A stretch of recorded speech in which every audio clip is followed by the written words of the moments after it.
우리 서로 인사하겠습니다. 샬롬, 샬롬.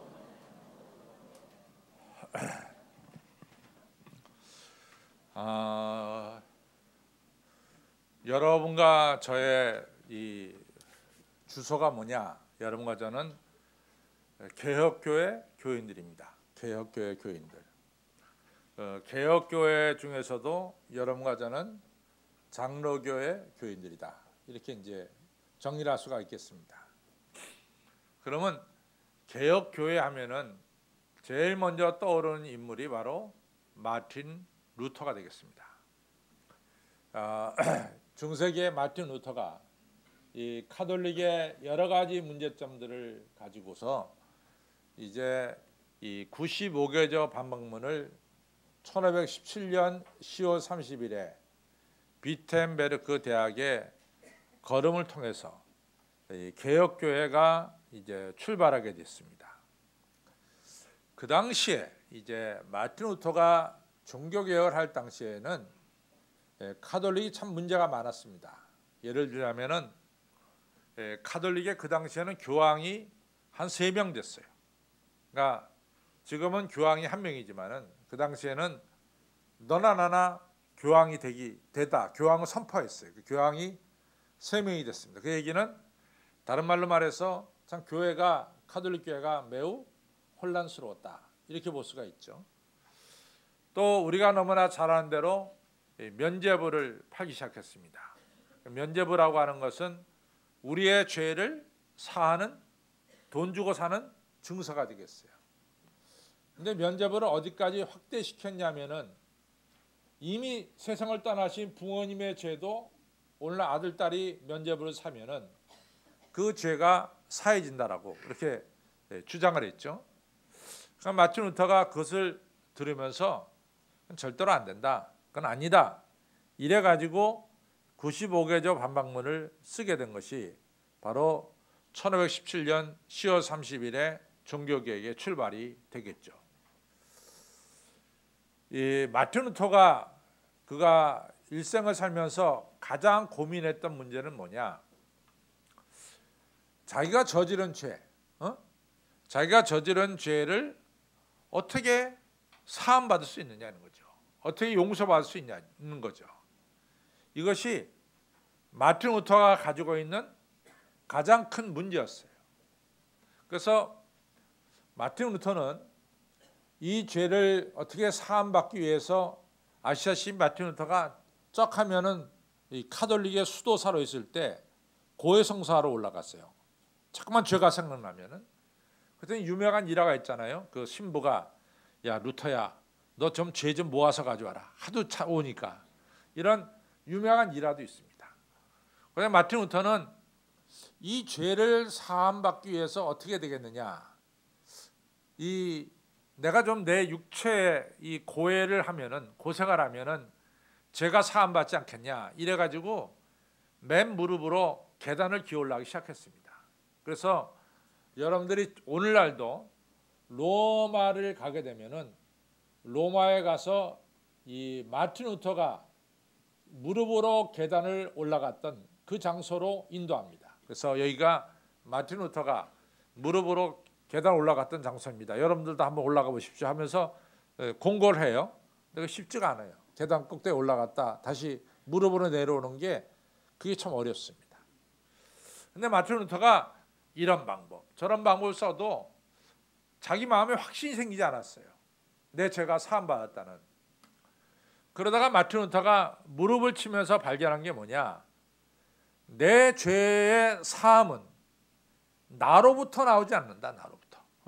내 안에서부터 나오는 것이 아니다. 뭐를 예를 들어서 인간이 돈 주고 면죄부를 샀다고 해서 죄 사함이 있는 것도 아니고 또 내가 무릎팍으로 이같이 계단을 올라간다고 해서 죄 사함이 있는 것도 아니고 내 죄 사함은 철저하게 하나님께로부터 온다라고 하는 분명한 발견하게 됩니다. 내 죄 사함은 내 안에서 오는 것이 아니라 바깥에서 하나님께로부터 오는 것이다.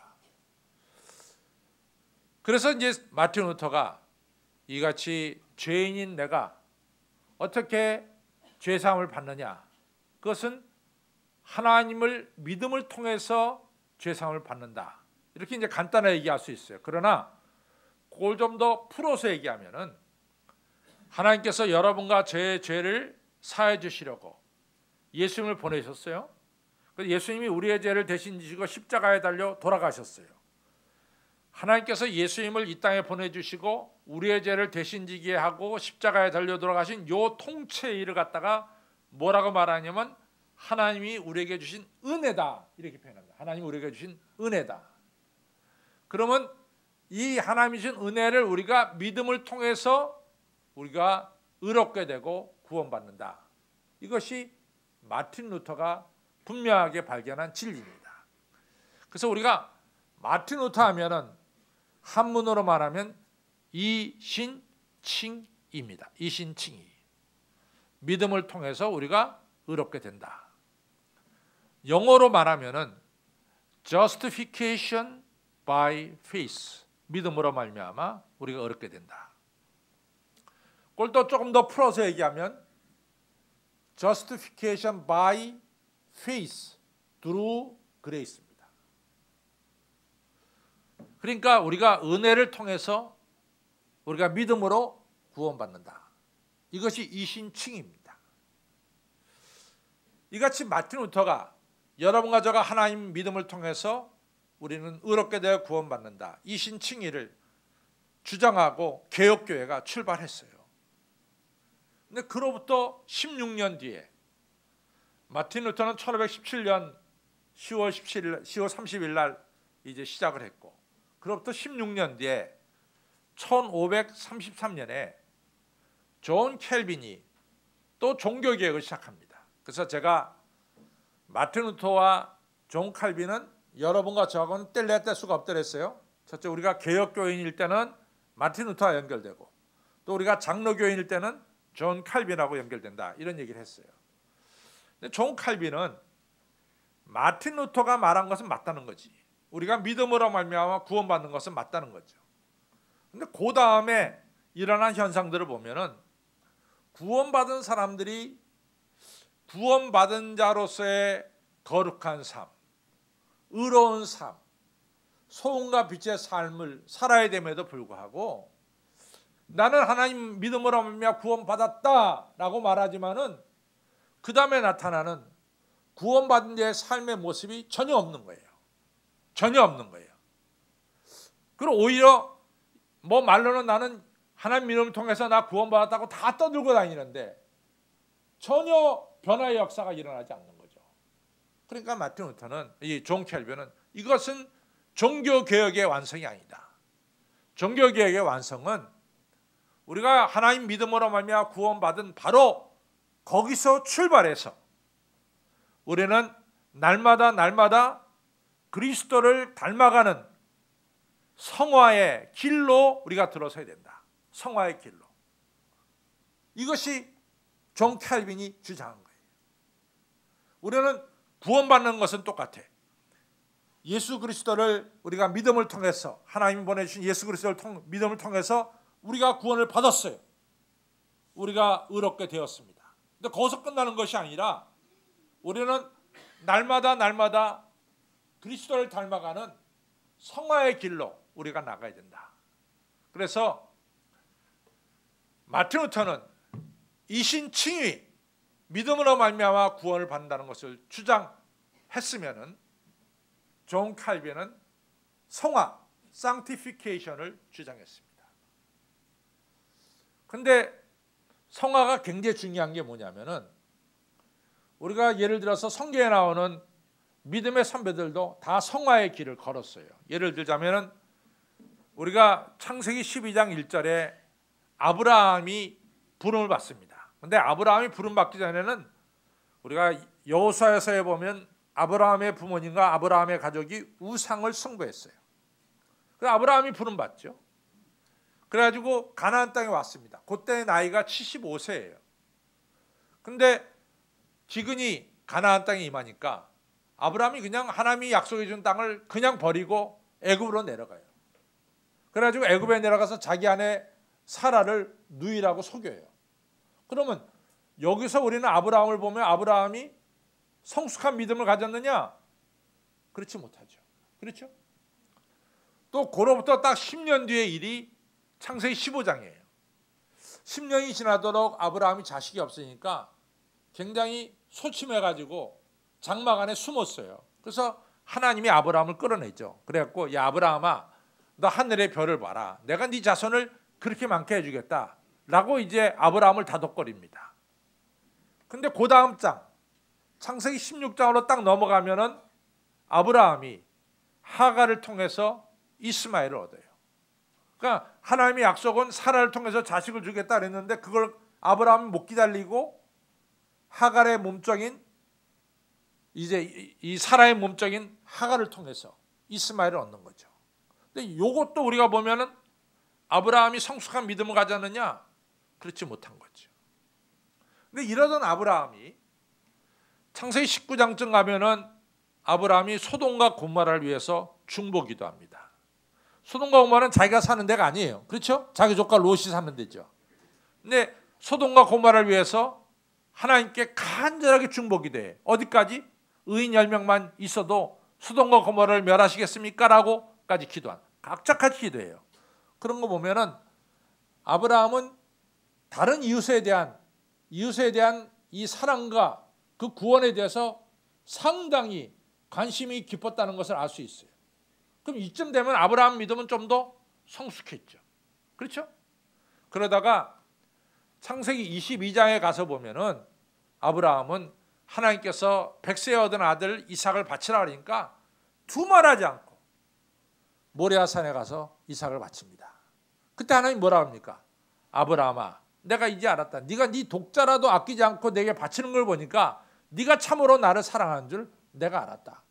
이쯤 되면 아브라함의 믿음은 상당히 성숙한 믿음으로 나아갔습니다. 이처럼 믿음의 핵심은 뭐냐? 우리가 예수 믿음으로 말미암아 구원받은 삶의 시작이 이루어지는 거죠. 그런데 시간이 지날수록 여러분과 저는 그리스도를 닮아가야 된다 이거지. 성화되어야 된다 이거지. 이것이 칼빈의 핵심입니다. 베드로도 마찬가지야.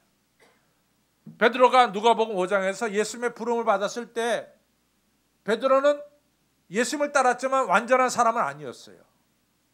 왜냐하면 마태복음 14장에 베드로가 바다 위를 걸었지만은 금세 풍랑을 보고 물속에 빠졌어요. 마태복음 16장에는 주는 그리스도시여 살아계신 하나님의 아들이라는 아주 귀한 신앙 고백했지만 그 다음에 십자가를 거부하면서 베드로는 사단이라는 야단을 받게 돼요. 그렇죠? 마태복음 26장에서는 다른 사람 다 버려도 내가 예수님 절대로 버리지 않습니다라고 호언장담했지만은 다 굴기 전에 예수님을 3번 부인했어요. 그렇지만은 베드로는 우리가 알다시피 네로 시대에 예수님을 위해서 십자가에 거꾸로 매달려 죽는 순교를 했던 분이에요. 그러니까 베드로도 시간이 지날수록 그의 신앙이 성숙해지고 또 그리스도를 닮아가는 신앙이 되었다 그 말이에요. 그래서 사도 바울이 중요하게 했다는 게 뭐냐? 에베소 4장 13절에 에베소 교인들이요, 여러분들은 그리스도를 아는 일과 믿는 일에 하나가 되어 온전한 사람을 이루고 그리스도의 장성한 분량에 이르도록 자라나십시오. 성장하십시오. 이렇게 말씀했습니다. 여러분과 저는 우리가 예수 믿음으로 하느냐 구원받았다 이 신칭의도 중요하지만 동시에 구원받은 여러분과 저가 날마다 신앙생활하면서 그리스도를 닮아가는 신앙의 성숙도 중요하다는 사실을 꼭 기억하시기를 바랍니다. 오늘이 우리가 사순절 5번째 주일이에요. 이 사순절을 지내면서 여러분과 저의 믿음이 더 성숙해지기를 주님의 이름으로 축원합니다. 오늘 성경을 보면은 우리 예수님께서 이 마르다와 마리아의 믿음을 성숙시켜 주시는 예수님의 가르침과 손길을 볼 수가 있습니다. 아시다시피 이스라엘의 남자들은 1년에 3번은 예루살렘 절기를 지키러 가야 돼요. 뭐 꼭 3번 다 갈 수는 없지만 그래도 한 번 정도는 가야 됩니다. 그게 뭐냐면 유월절이고 오순절이고 장막절이. 근데 예루살렘이라고 하는 도시는 사방이 1km, 이쪽으로 1km, 이쪽으로 1km. 그러니까 이게 보면은 예루살렘이라는 도시가 거의 사각형인데 정사각형입니다. 지금은 좀 달라졌지만 옛날에는 요게 1km, 요게 1km, 요게 1km, 요게 1km예요. 예루살렘 도시는 1km 평방미터입니다. 그러니까 굉장히 작은 도시예요. 그 도시 안에 사는 사람들은 부자입니다. 그러니까 대부분의 사람들은 도시 밖에 살았어요. 그런데 안식일의 법에 의하면은 안식일 날 우리가 걸어갈 수 있는 거리가 있어요. 그 이상을 걸으면은 안식일을 어기는 거예요. 안식일 날 걸어가도 될 정도의 성 밖의 도시들이 있습니다. 그 도시 중에 하나가 베단이고 그 도시 중에 하나가 벳바게고 그래요. 그래서 베다니 벳바게에 사람들이 모여 살았던 거예요. 왜? 안식일 날 법 한도 내에서 걸어갈 수 있는 그 거리에 떨어진 게 베단입니다. 근데 예수님은 절기를 지키러 왔을 때 어디에 가셨냐면은 성 안에는 예수님이 머물 데가 없었어요. 그러니까 예수님이 그렇게 성 안에 사는 부자들 집에 이렇게 아는 사람이 별로 없었던 것 같아요. 그래서 예수님은 어딜 가냐면 베다니 마르다 마리아 집에 갔습니다. 근데 마르다 마리아는 이 자매인데 그 자매가 오빠 나사로를 이같이 셋이서 살고 있었어요. 그래서 제가 보기에는 아버지 어머니가 일찍 돌아가셨던 것 같아요. 그래서 딸 둘 아들 하나 3명이 살던 집에 예수님께서 절기 때만 되면 예루살렘에 올라가서 어디서 머무셨느냐? 이 마르다 마리아 집에 머무셨어요. 근데 예수님이 사마리아 지경에서 이제 복음을 전할 때 연락이 하나 왔어요. 그 연락은 뭐냐? 이 베다니 마르다 마리아 집에는 오라비가 죽을 병에 걸렸다는 거예요. 근데 예수님은 그 소식을 듣자마자 하신 말씀이 뭐냐? 이 병은 죽을 병이 아니다. 이 병은 하나님께서 영광 받으실 병이고 또 하나님의 아들 예수께서 이 일을 통해서 영광을 받으실 것이다. 이렇게 말씀하셨어요. 그리고 곧바로 가지 않고 한 이틀 정도 더 그곳에 머물다가 이제 베다니로 갔습니다. 근데 여러분들 아시다시피 지금은 자동차 타면은 뭐 1시간, 4시간 뭐 이렇게 쭉 가면 되지만은 그 옛날은 전부 다 걸어가는 거니까 예수님께서 베다니에 아마 한 2, 3일 걸려서 걸어서 도착했던 것 같아요. 그랬더니 이미 이 나사로는 죽은 지 4일 됐습니다. 그러니까 예수님이 베다니 오니까 마르다가 나와서 맞이한 거죠. 그 마르다가 뭐라고 말하냐면은 예수님께서 여기 계셨다면은 우리 오라비가 죽지 않았을 것입니다. 이런 얘기를 해요. 그러니까 이 얘기는 뒤집어서 얘기하면은 예수님이 여기 계시지 않았기 때문에 우리 오라비는 죽었습니다. 예수님이 여기 계셨더라면은 우리 오라비는 죽지 않았을 텐데 이런 이야기 하는 거죠. 그런데 우리가 마태복음 8장에 보면 뭐가 나오냐면은 로마 군인 백부장이 나와요. 그 백부장이 예수님께 우리 집 하인이 병들어 죽게 됐습니다. 그러니까 우리 하인을 좀 고쳐주십시오. 이럴 때 예수님께서 가서 고쳐주려고 가십니다. 그렇죠? 예수님이 그 백부장 이 집에 가려고 가시는 거예요. 행차하셨죠. 그랬더니 백부장이 딱 말리는 거야. 나는 예수님이 우리 집에 들어오심을 감당치 못하겠습니다. 제가 백부장이니까 저 위에는 천부장이 있고 또 장관이 있습니다. 제 천부장이 저한테 야 백부장아 너 이거 해라. 그러면 저는 틀림없이 상관의 명령에 순종합니다. 제가 백부장이기 때문에 제 밑에 부하들이 있어요. 제 밑에 부하들도 제가 너 오른쪽으로 가 그러면 오른쪽으로 가고 왼쪽으로 가 그러면 제 부하들이 왼쪽으로 갑니다. 마찬가지로 우리 예수님 직접 우리 집에 안 오셔도 말씀만 하시면은 내 하인의 병이 나을 줄로 나는 믿습니다. 그랬어요. 예수님께서 그 얘기를 듣고 감격하셨어. 너는 이방인인데 내가 이스라엘 중에 이만한 믿음을 만나보지 못했다. 이러면서 칭찬하셨어요. 자, 보십시오. 백부장은 예수님이 이 안에 있던 이 밖에 있던 관계없어. 예수님은 어디에서나 말씀만 전하시면은 예수님의 능력이 나타나시는 거야. 그런데 마르다의 믿음은 이 선 안에 자기가 그어놓은 선이 있어요. 적어도 이 기적의 역사는 이건 마르다가 그어놓은 선이야. 예수님이 베다니라고 하는 이 마을 안에 들어와 있으면은 기적의 역사가 나타나고, 마르다가 그어놓은 선 밖에 있으면은 기적의 역사가 일어나지 않는다. 이렇게 생각한 거죠. 그런데 잘 보세요. 우리들의 신앙에도 자기가 그어놓은 선이 있다고. 이렇게 되면은 하나님의 역사가 일어나고, 이렇게 되지 않으면은 하나님의 역사가 일어나지 않고, 또 나는 주일날 이 9시 반 예배에는 내가 틀림없이 참석하지만은 우리 교구 목사님이나 담임 목사님이 뭐 새벽 기도 나와라, 그거는 내가 신앙생활하는 선하고는 틀린 데 있다. 이렇게 생각하는 사람도 있어요.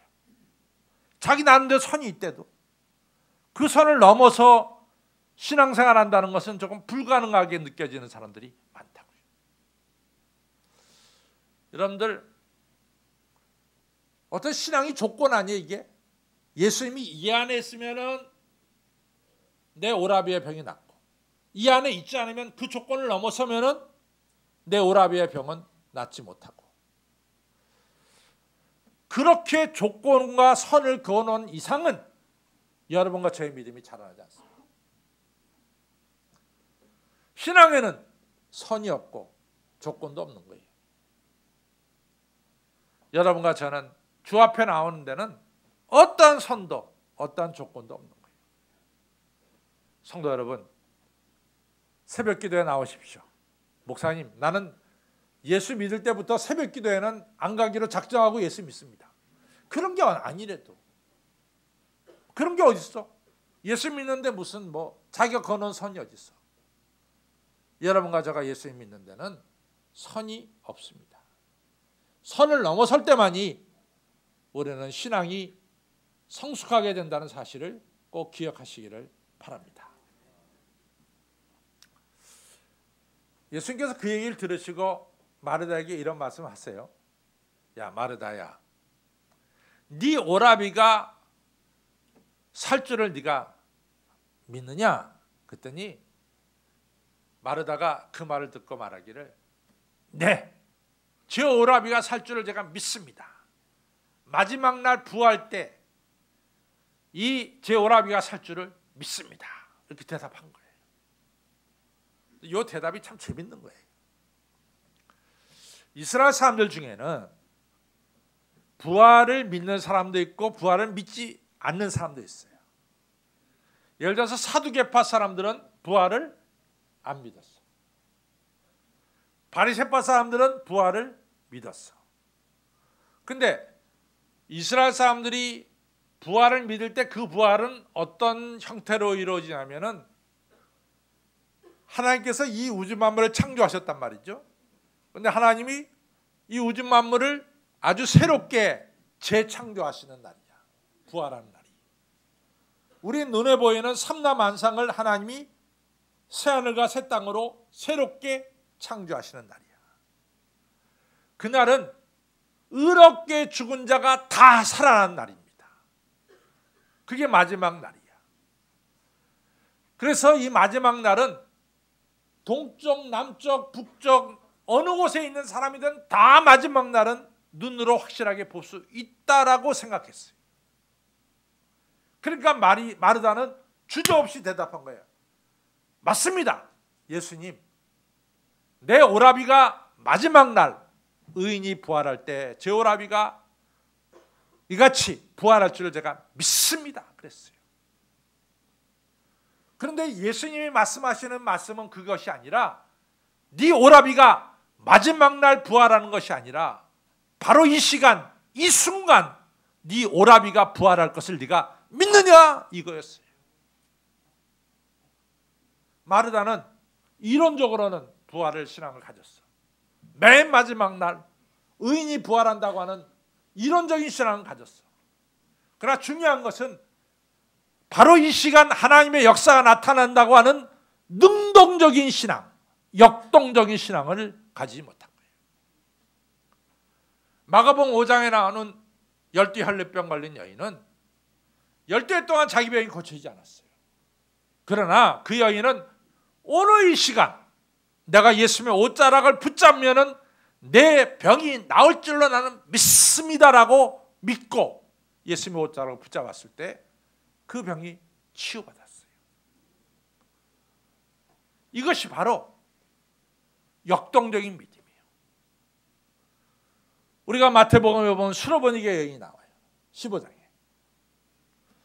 마태복음은 이 마태가 구체적으로 예수님께서 구원의 사역을 먼저 유태인에게만 행하신다는 이런 믿음을 가진 사람이 마태예요.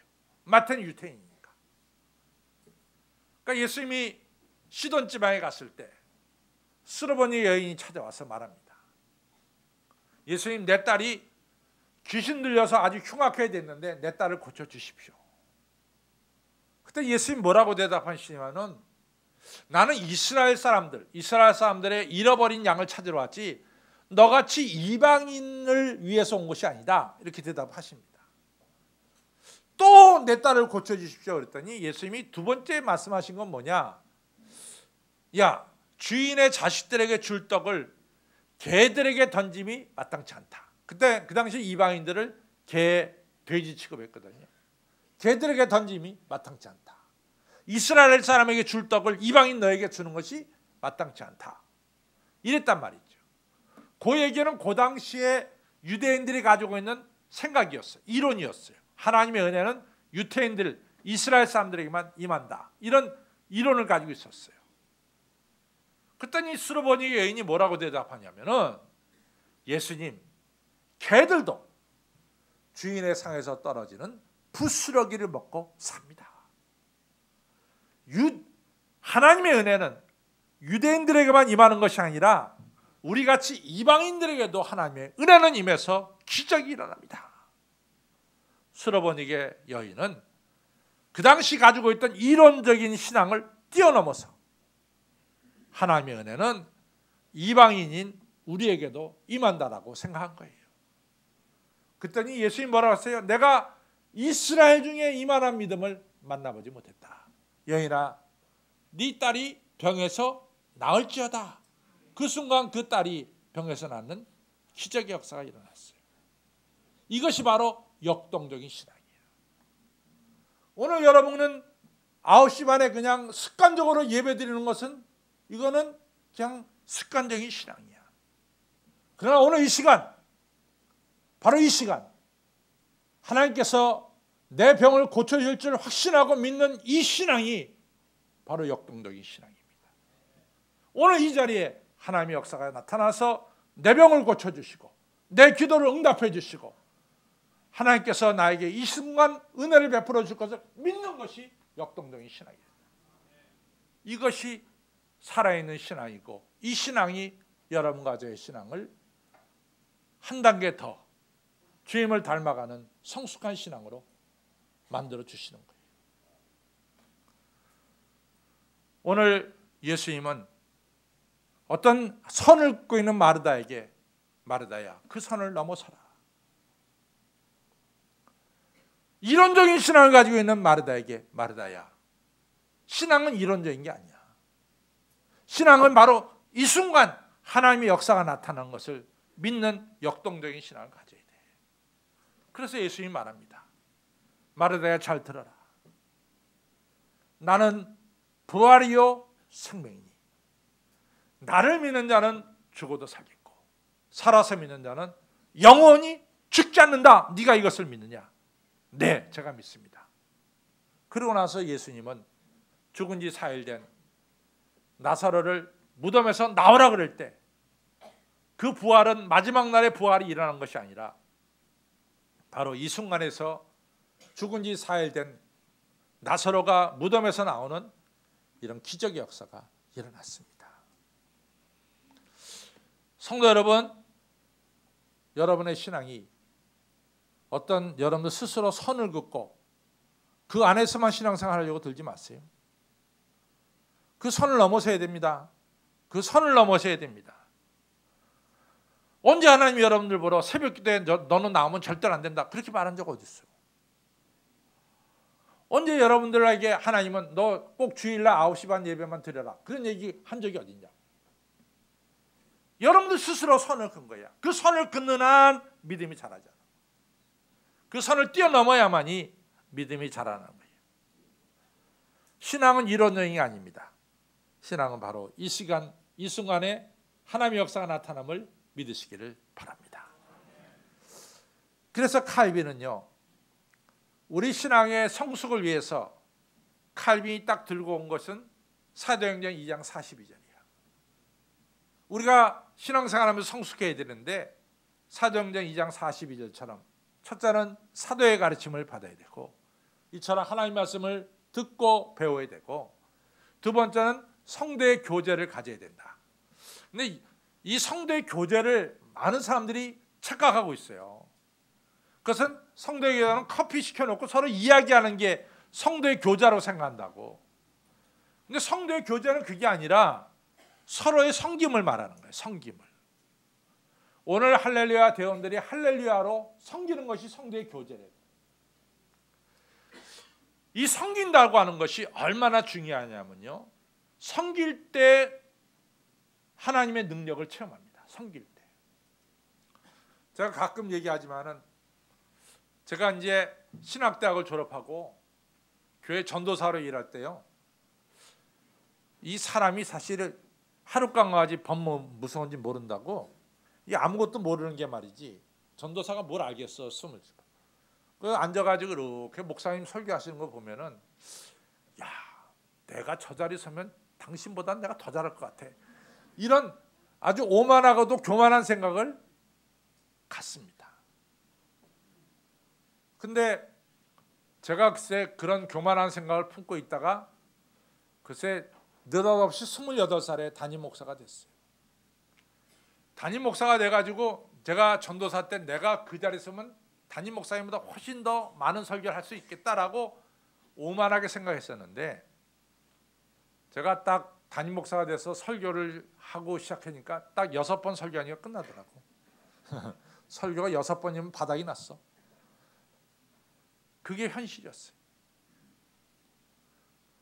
그 다음에 여러분들 김호식 목사님이라고 우리 선배 목사님 계시는데 목사가 가장 행복한 시간이 언제냐? 주일날 오후 예배 끝나고 집에 가는 시간이래. 근데요, 저는 오후 예배 끝나고 집에 갈 수가 없었어요. 목회는요, 단순하게 주일날 여러분들하고 설교하는 것이 목회가 아닙니다. 목회는 어제 오전 중에는 장례식 예배를 갖고 어제 오후에는 결혼식을 주례하는 게 목회예요. 하루에도 넥타이를 검은 넥타이, 다른 넥타이 갈아 끼는 것이 목회라고. 이런 사람 만나고 저런 사람 만나고 별별 사람 만나는 게 목회예요. 이것은 주일날 단순하게 여러분들에게 설교만 하는 게 목회가 아니에요. 그러니까 목회자는 기도하지 않으면 못 배겨. 저는 그렇게 당신 내가 강대상에 서봐라 훨씬 그런 건 싹 사라지고 그냥 설교를 끝내고 나면 왜 이렇게 한심하게 했을까 하는 자책감과 어떻게 하면은 이 하나님이 주신 교회를 좀 더 잘 목회할 수 있을까 하는 안타까움에서 주일날 예배 끝나면은 교인들 다 집에 가도 혼자 남아서 기도하는 이런 생활을 했습니다.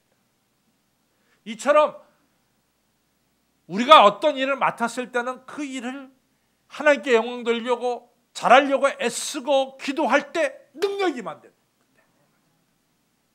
교제라고 하는 것은 하나님을 섬기는 거예요. 순장이라고 하는 사명을 감당해내야 돼. 순원들 모여놓고 아이고 내 순장인 내가 점심 사겠다고 나오라고. 그래도 안 와. 그럼 얼마나 속상할까요? 그럼 반대로 뒤집어 생각하라. 해보시기 바랍니다. 우리 교구 목사님이 이번 수요일 날 사성교구 찬양이랬는데 제발 나와달라고 그러는데 여러분들 안 나와. 그러면은 반대로 뒤집어 생각해보라고. 얼마나 목사님 마음이 아프겠나. 이러면서 기도하게 된대도. 성도 여러분, 칼빈은요, 우리 믿음의 성숙은 4단계가 있대. 첫째는 사도의 가르침, 두 번째는 성김, 세 번째는 성찬식이야. 성찬식처럼 중요한 게 없어. 예수님의 떡과 예수님의 피를 먹으면서 예수님이 내 안에, 내가 예수님 안에 거하는 하나 되는 일치를 성찬식을 통해서 체험하는 거죠. 그리고 네 번째는 기도하는 일입니다.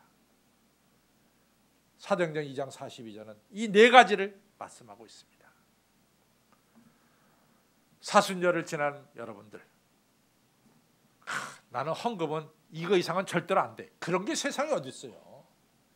여러분들이 왜 선을 그어? 신앙생활 하는데. 죽도록 충성하겠다는데 그게 죽도록 충성이 선을 걷는 거야? 그거 아니죠. 선을 넘어서시길 바랍니다. 신앙은 이론이 아니요.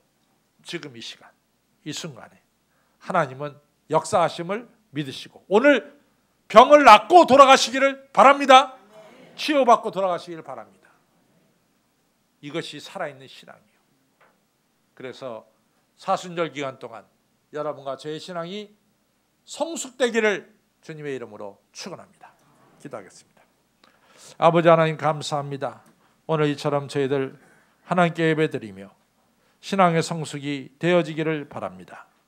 선을 거는, 인간이 선을 거는 신앙을 뛰어넘게 하여 주시고, 그리고 이론적인 신앙에서 벗어나서 지금 이 순간 하나님이 나를 축복하시고 역사하심을 믿게 하여 주옵소서.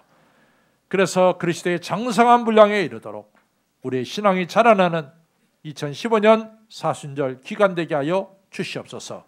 감사하며 예수님 이름으로 간절히 기도로 싸움나이다. 아멘.